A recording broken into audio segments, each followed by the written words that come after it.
Ова е важен момент за нив да одлучат за иднината на нивната земја и треба да им биде овозможено тоа да го направат без надворешно мешање. Но делот со мешањето изгледа не важи кога доаѓа бриселски представник, како денеска шефицата на европската дипломатија Могерини. Не важат очигледно ни јасните ставови во член 70 од изборниот законник, каде се дефинирани учесниците во кампањата. И не само за неа, ами ни за Тачи, ниту за Мичел, ниту за Блок, ниту за Бушати. Ова е глобалистички проект што се случува и токму затоа имате ваков притисок од влијателни и големи политичари од Европска унија, но и од Соединетите американски држави. Ова е лицемерие на Европска унија, на Брисел, бидејќи само ги задоволува сопствената совест демократска, а на терен во Република Македонија работи сосема спротивно. Очигледно е дека меѓународната заедница во овој момент е поважен проектот за евроатлантска интеграција на Македонија одошто изборниот закон.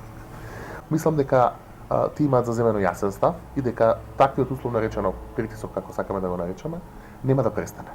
Дали во основа на силниот странски притисок се интересите на земјите кои секојдневните гости ги представуваат, или пак стравот на власта дека референдумот нема да успее? Власта е извадена од памет, затоа и бара помош од глобалистиве и затоа се случува сето ова. Ова е сериозен неолиберален проект во кој еден народ во име на некакви глобалистички цели се самоукинува самиот. Тоа значи дека може овој проект да се примени како технологија секаде во светот. Може да замислите што ќе се случува со другите мали народи. Владата влече на своја страна, таа се разбира, сака да има референдум кој со цензус би го прогласила легитимен, а меѓународната заедница во својата геостратешка опредба, односно овој дел на меѓународната заедница кој е многу присутен овде, сака Балканот да биде интегриран во ЕУ и во НАТО што е можно побрзо, како една стратегија на разграничување на оваа територија од влијанието на Русија.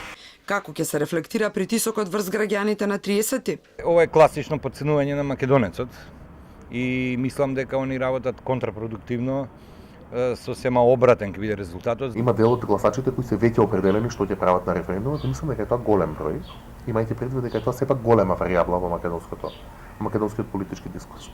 Кај нив меѓународните представници не влијаат многу. Но има еден дел на неопределени кои всушност ќе го направат или нема да го направат цензусот, кои во основа се авторитарни гласачи, кои се приклонуваат на авторитети. И во таа смисла присуството на меѓународните представници ќе влијае.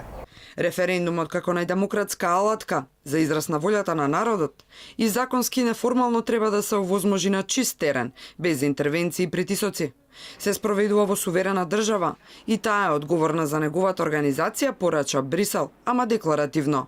На терен се однесува спротивно и на сопствените принципи.